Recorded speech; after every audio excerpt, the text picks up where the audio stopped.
या वर्षी परीक्षा संपल्यास ठरवले की या वर्षीची सुट्टी वाया जाऊ द्यायची नाही. काहीतरी नवीन शिकायचं आणि नवीन करायचं. मग काय, मनाशी निश्चय पक्का होता आणि चालून संधी आली. माझ्या सरांनी सांगितले की या वर्षी मुलांसाठी एक छान असं शिबिर आयोजित करण्यात आलं आहे.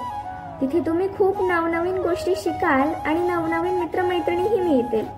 मग जायचं नक्की होताच गडबड सुरू झाली. पहिले तर सामानाची यादी केली, मग बसचे रिझर्वेशन केली, पॅकिंग केली. तरीही शेवटपर्यंत काही ना काहीतरी राहतच होते. मग काय, 1 मेला वार्षिक निकाल लागताच रात्री 7:30च्या शिवशाही बसने आम्ही निघालो प्रवासासाठी. आणि आपण कुठे जाणार आहे ते तुम्हाला लवकरच कळेल. शिबिर स्थळावर पोहोचताच आमचे पहिले तर रजिस्ट्रेशन झाले. ते झाल्यानंतर आम्हाला बॉटल, कॅप, बॅच पुरवण्यात आले. मग आम्हाला अशा प्रकारच्या एक खोल्या देण्यात आल्या जिथे आम्हाला 3 ते 4 दिवस राहायचे होते.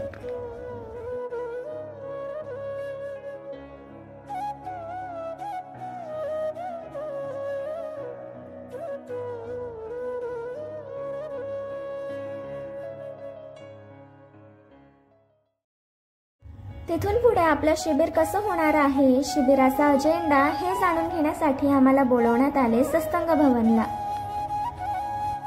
आता तुम्हाला प्रश्न पडलाच असेल की हे शिबिर नक्की कुठे आयोजित करण्यात आलं होतं.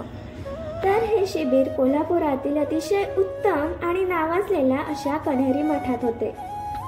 तिथून पुढे आपल्या भारतातील नद्यांनुसार आमचे ग्रुप पाडण्यात आले.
मठाचा परिसर पाहता पाहता आम्ही पोहोचलो तारांगण इथे.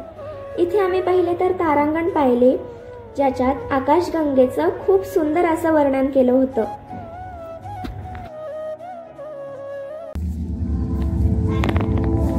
आपला ग्रह पृथ्वी, त्याच्या पृष्ठभागावर राहूनही आपण आयुष्यभर असाधारण वातावरणाचा आनंद घेतो त्याबद्दल आपण फार विचार करत नाही. पृथ्वी ग्रहावर कमी जास्त उतार असलेले खंड आहे.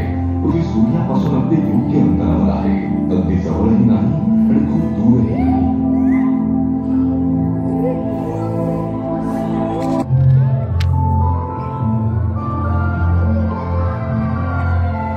पृथ्वी आणि सूर्याच्या मध्ये आणखी 3 खडकाळ ग्रह शेजारी आहे.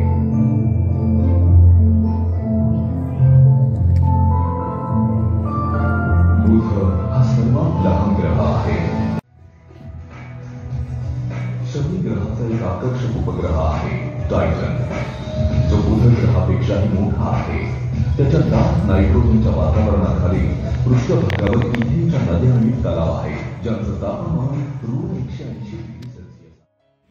तारांगण पाहून होताच आम्ही निघालो 7D पाहायला, जिथे 3D व्हिज्युअल्स होते. तिथे आम्हाला एक गॉगल पुरवण्यात आला होता.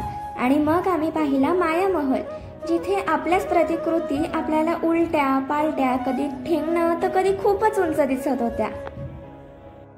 प्रार्थना होताच आमची खूप सुंदर अशी शेकोटीही झाली, जिथे आम्ही दमशेराज आणि गाण्यांच्या भेंड्यांसारखे अनेक खेळ खेळले. बालरंगभूमीने आयोजित केलेल्या या शिबिरात आम्ही खूप धमाल केली, खूप मस्ती केली, मज्जा केली, जे तुम्हाला येणाऱ्या पुढच्या काही व्लॉगमध्ये दिसेलच. तोपर्यंत स्टे ट्यून्ड.